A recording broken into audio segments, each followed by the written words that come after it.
หน้าวิ่งมากเกียร์ช่องกลางมืดที่ดีสุดนี้จะเป็นของคุณนะคะแนนวิ่งจะจบลงที่เท่าไหร่และใช้ขนนกเยอะขนาดไหนสวัสดีครับพ่อผมเป็นคนชาแนลกันอีกเช่นเคยนะครับผมในเกมลายเรนเจอร์นะครับเติมถูกเติมไวปลอดภัยแน่นอนไม่มีชิ่งจัดเลยที่เจ๊น้ำการค้าเพราะไม่ว่าแพ็คจะเล็กจะใหญ่หรือเกมไหนเจ๊น้ำรับเติมให้หมดพร้อมราคาโคตรถูกจ่ายสบายการันตีความน่าจะถือด้วยบริการกว่า8ปีจะรอช้าอยู่ใหญ่คิดจะเติมนึกถึงเจ๊น้ำการค้าเท่านั้นมาครับนับถอยหลัง3วันสุดท้ายในช่วงปีใหม่ก่อนที่สเตทวิ่งกำลังจะจบลงซึ่งในรอบนี้เรียกได้ว่าตัวเกมใจดีมากเริ่มให้ตั้งแต่วันที่26สิ้นเดือนสิ้นปีที่ผ่านมาเลยนั่นเองครับเป็นระยะเวลากว่า18วันกันเลยทีเดียวที่เขาให้เราทำการวิ่งนั่นเองเนอะซึ่งคะแนนณขณะนี้ครับไหนมาดูกันนิดนึงสิว่าไปเท่าไหร่กันแล้วครับเวลาวิ่งเยอะคะแนนก็อาจจะไม่ได้เยอะตามและก็เป็นเรื่องจริงครับผมณขณะนี้ท็อป100ครับอยู่เพียงแค่29.5 ล้านเท่านั้นนั่นเองนะครับผมอุตส่าห์ให้เวลามาตั้งเยอะแต่ด้านคะแนนตรงกันข้ามซะงั้นนะครับผมโอ้โหแล้วก็คะแนนท็อป50ครับก็ยังค่อนข้างเบียดอยู่ห่างกันแค่2ล้านเท่านั้นครับณขณะนี้31.6 ล้านเท่านั้นนั่นเองเนาะตอนนี้ครับผ่านระยะเวลามากว่า3ชั่วโมงเนาะเรียกได้ว่าคะแนนขึ้นมายังไม่ถึง1ล้านซะด้วยซ้ำไปเพราะว่าก่อนหน้านี้เนี่ยท็อปร้อยนะครับตอนช่วงสัก4โมงกว่าๆเนาะตอนนี้ประมาณทุ่มหนึ่งช่วงเวลาที่ผมอัดคลิปนี้นะครับสำหรับท็อป100เนี่ยมันจะอยู่ที่ประมาณสัก29ล้านนั่นเองครับอันนี้ขึ้นมาแค่500,000เท่านั้นเองเนาะถือได้ว่าค่อนข้างขึ้นช้ามากแสดงให้เห็นว่าคะแนนในรอบนี้น่าจะไม่สูงมากเพราะอะไรจึงเป็นเช่นนั้นไหนมาดูของรางวัลท็อป100กับท็อป50กันหน่อยดีกว่าครับเอาเป็นท็อป50กันก่อนละกันเนาะสำหรับหมวกเพนกวินนะครับค่าเดิมๆที่เอามาให้เราวิ่งเนี่ยกี่รอบแล้วก็ไม่รู้นะครับแต่ก็ยังจะขายอยู่สุดท้ายก็ไม่มีคนอยากได้สักเท่าไหร่เพราะว่ามันเป็นค่าเกียร์ลดคูลดาวน์ช่องกลางนั่นเองครับแถมไม่มีหลบสกิลด้วยครับเหมาะสำหรับการใส่เรนเจอร์สายว่องไวซะมากกว่านั่นเองเนาะซึ่งปัจจุบันเนี่ยว่องไวมืดที่ใช้งานได้จริงเนี่ยก็มีแค่มูลกับปะเท่านั้นนั่นเองนะครับผมและการเอาไปใส่มันก็ไม่ค่อยดูดีสักเท่าไหร่เพราะว่ามันไม่มีค่ารถแร่ครับเรนเจอร์9ดาวในยุคปัจจุบันเนี่ยทุกคนน่าจะทราบกันดีอยู่ว่าแร่มหาศาลขนาดไหนครับใส่ค่าเกียร์นี้ไปปล่อยเร็วก็จริงแต่คุณไม่มีแร่ในการปล่อยก็ปล่อยไม่ออกเหมือนเดิมอยู่ดีนั่นเองนะครับผมก็เลยไม่ไปที่นิยมสักเท่าไหร่สำหรับเกียร์ท็อป50ครับเขาก็เลยวิ่งแย่งกันเฉพาะเกียร์ท็อป100นั่นเองครับทำให้คะแนนค่อนข้างเบียดกองกันอยู่ที่ท็อป50ถึงท็อป100เท่านั้นเองเนาะไม่อยากให้พุ่งเลยขึ้นไปได้หมวกเพนกวินกันนั่นเองครับเพราะว่าเกียร์ท็อป100ครับเป็นเกียร์ช่องกลางที่ดีที่สุดสำหรับธาตุมืดนั่นเองนะครับผมชุดตัวตลกครับหลบสกิลต้านสกิลลดแร่ออปชั่น4เลือกอัปเกรดธาตุได้หรือจะไปใส่ตัวป่วยอย่างโคนิสล็อตก็ใส่แม่นยำธาตุได้เชกเช่นเดียวกันนั่นเองนะครับผมเรียกได้ว่าครบเครื่องมากๆเนาะถ้าหากคุณเอาไปใส่ในเรนเจอร์ธาตุมืดตัวเมตาในปัจจุบันอย่างตัวของมูลกับปะก็ได้เช่นเดียวกันเนาะเหมือนกับตัวของรองเท้าหน่วยป้องกันอสูรนี่ครับค่าเกียร์เหมือนกันเป๊ะๆเลยช่องสุดท้ายเนี่ยเราจะได้สามารถไปประยุกต์ใส่ชิ้นอื่นๆได้นะครับผมยกตัวอย่างเช่นถุงมือจันทราก็ได้นะครับเพราะว่ามันมีเจาะทักษะใช่ไหม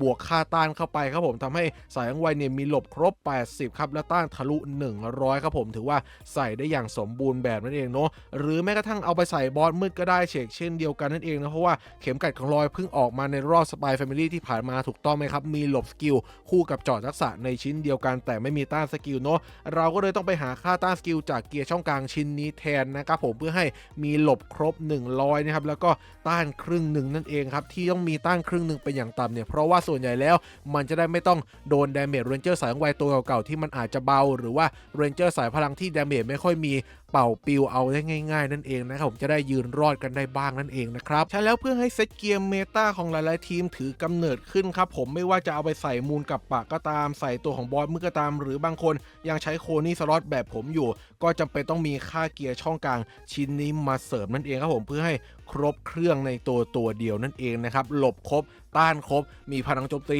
ปล่อยไว2จุดลดคูลดาวน์3จุดนี้เองครับมันจึงเป็นเกียร์ที่ดีมากๆที่สุดในเกมนี้พอได้ยินแบบนี้แล้วหลายคนที่ดองขนนกกันเอาไว้มาอย่างยาวนานและยังไม่มีค่าเกียร์นี้มากเพียงพอในการใช้งานเนี่ยก็อาจจะเปลี่ยนใจลงวิ่งก็ได้นั่นเองครับเดี๋ยวเรามาดูกันดีกว่าว่าสเตจวิ่งรอบนี้วิ่งยากหรือเปล่านั่นเองเนาะภายในกรอบที่เห็นในหน้าจอนี้ครับเป็นสีแดงแปลว่าเป็นสเตจวิ่งธาตุไฟนั่นเองนะครับดังนั้นแล้วเราก็เลยจะเอาเรนเจอร์ธาตุน้ำมาลุยกันนั่นเองครับเพราะว่า ว่าในโหมดนี้เนี่ยไหวพริบจะตีป้อมแรงมากที่สุดนั่นเองเนาะแล้วก็ด้วยท่าที่ชนะทางเนี่ยก็จะทำให้แรงมากยิ่งขึ้นไปอีกครับเราก็เลยต้องเน้นจัดเรนเจอร์สายไหวพริบท่าน้ำเป็นอันดับแรกก่อนเลยนั่นเองครับผมก็เลยใส่ลงไปเลยครับผมคางูระด็อกเตอร์เซโนเทนกะท่านชากะมีเฟรุนนะครับผมมีตัวของริมูรุเนาะมีเบียทริสนะครับมีโพไซดอนแล้วก็มีรูเดียนและปิดท้ายด้วยไอซ์นั่นเองนะครับไม่อยากจะใส่ลงมาเยอะจนเกินไปสำหรับตัวดาเมจเดี๋ยวตัวบัฟวิ่งไวมันจะหดหายหมดนั่นเองครับหลังจากเราใส่สายพริบจนเกลี้ยง ID แล้วครับผมเข้าสู่ขั้นตอนที่2ครับหันมามองเรนเจอร์สายไวและสายพลังกันบ้างโดยที่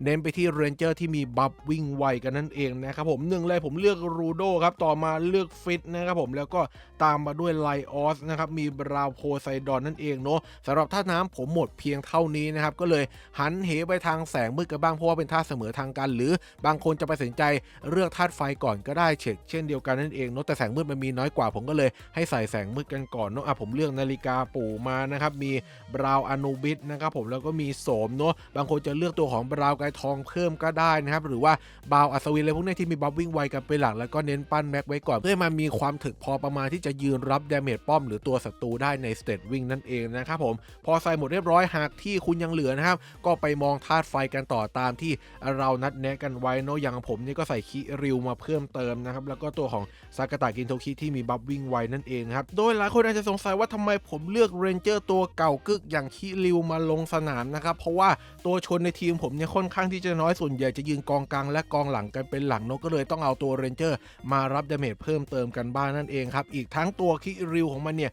ยังมีบัฟเพิ่มเกาะเลือดในตัวอีก 3.75 เท่านะครับรวมกระทั่งถึงบัฟเพิ่มพลังโจมตีอีก3เท่าครับขาดไปไม่ได้ในเซตวิ่งอย่างมากนี้เลยนั่นเองเนาะและนอกจากคิริวเนี่ยผมก็ยังมีตัวอื่นเสริมมาอีกครับสำหรับเจ้าฟิตตัวนี้ก็สำคัญอย่างมากครับสำหรับสกิลบัฟมันเพราะว่ามีบัฟวิ่งไวเร็วขึ้นอีก 1.6 เท่าครับรวมกระทั่งถึงบัฟเพิ่มพลังโจมตีอีก 3.5 เท่านั่นเองครับถือว่า2ตัวนี้เป็นใจความหลักของทีมที่ทำให้ตีป้อมแตกได้เร็วมากยิ่งขึ้นเองเนาะหากคุณไม่มีบัฟเพิ่มพลังโจมตีป้อมก็ยังคงเร็วเหมือนเดิมครับแต่อาจจะไม่ได้ทันใจเราสักเท่าไหร่นั่นเองนะผมก็เลยจำเป็นต้องใส่บัฟเพิ่มพลังโจมตีมาสักตัว2ตัวนั่นเองเนาะส่วนวิธีการใส่เกียร์ผมยึด3ข้อหลักๆครับผม1เลยจะต้องมีค่าพลังชีวิตครับ2ครับจะต้องมีค่าพลังโจมตีและ3ครับผมจะต้องมีค่าวิ่งไวนั่นเองครับผมครบ3อย่างนี้ใส่เกียร์ในตัวเดียวได้ก็สามารถเล่นสเตตวิ่งได้ดีแล้วนั่นเองนะครับผมไม่ต้องสนเรื่องค่าหลบค่าต้านว่าสเตตัสเนี่ยมันจะเป็นเท่าไหร่เพราะว่าสเตตวิ่งมันไม่สนใจครับป้อมมันตีเลือดเราอย่างเดียวนะครับผมฉะนั้นมีหลบไปก็ไม่ได้มีประโยชน์อะไรมีต้านไปก็ไม่ได้มีประโยชน์อะไรอาจจะช่วยยันตัวศัตรูได้แต่เราก็ไม่จำเป็นขนาดนี้ไงเพราะว่าศัตรูมันไม่ได้ตีข้ามกลุ่มหลังมาครับเอาแค่ตัวชนกลุ่มหน้าเนี่ย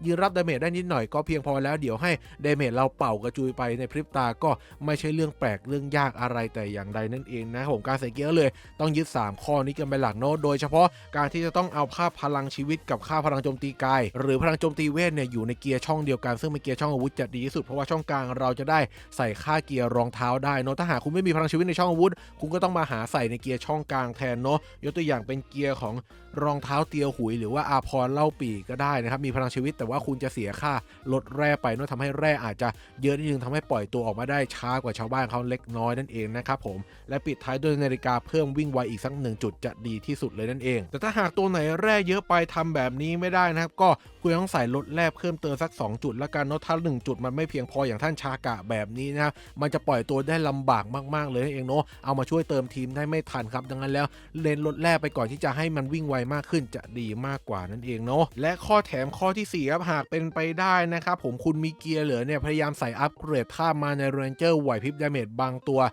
ที่เอาชนะตีป้อมได้เร็วมากขึ้นนั่นเองนะครับเพราะว่ามันจะได้ตีแรงมากขึ้นไม่ว่าจะตีปกติหรือทางสกิลก็ตามแต่ครับสามารถหวังพึ่งพาในการปิดดาเมจป้อมได้ในดอก2ดอกเท่านั้นนั่นเองเนาะฉะนั้นเมื่อรู้แบบนี้แล้วเรามาลองเล่นสเตทวิ่งกันเลยดีกว่าว่ารอบนี้จะวิ่งยากระดับไหนนั่นเองครับด้วยทีมที่ผมจัดตามทฤษฎีแบบเป๊ะๆเลยนั่นเองครับผมปล่อยออกมาก่อนเลยครับผมนะให้มันออโต้ไปเรื่อยๆนะครับแม้จะได้อมตะมาผมก็ไม่รอกดที่ป้อมสตันเนาะเพราะว่าหากเราวิ่งจริงเป็นล้อรอบเนี่ยเราคงไม่มานั่งเฝ้ามาหลอกนะครับผมนะเสียเวลาเปล่าๆเวลาไปทำอย่างอื่นดีกว่าปล่อยให้มันตีไปชิวๆนะครับและยังไงดีครับผมวิ่งจะมาถึงป้อมแรกแล้วถือว่าศัตรูนี่เจอตัวยักษ์บ่อยแล้วโอ้โหเจอป้อมลูกองครับผมเลือดเยอะแต่โดนดอกเดียวบินไปเลยนะครับโอ้โหสมกับที่เราใส่อัปเกรดธาตุมาให้เฟรูนจริงๆแล้วก็อีกหลายๆตัวที่มีบัฟเพิ่มพลังโจมตีนั่นเองครับผมแล้วป้อมสตันเป็นไง แตกเรียบร้อยอย่างรวดเร็วว่าผมเลือดเยอะขนาดไหนก็เอาไม่อยู่ครับแต่ว่า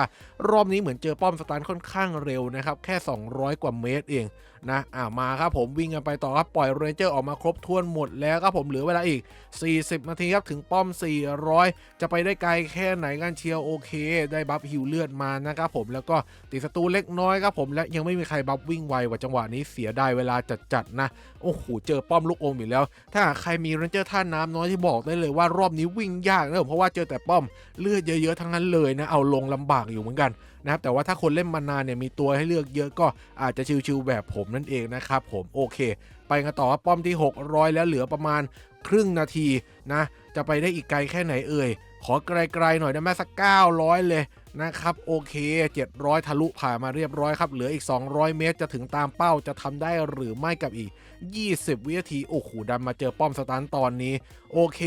18วิใช่ไหมหักไป7วิเหลือประมาณ11วิเราจะได้ถึงป้อม900หรือเปล่านะครับผมเอาไปต่อเร็ว10วิอย่าเพิ่งโดนสตันไปด่วน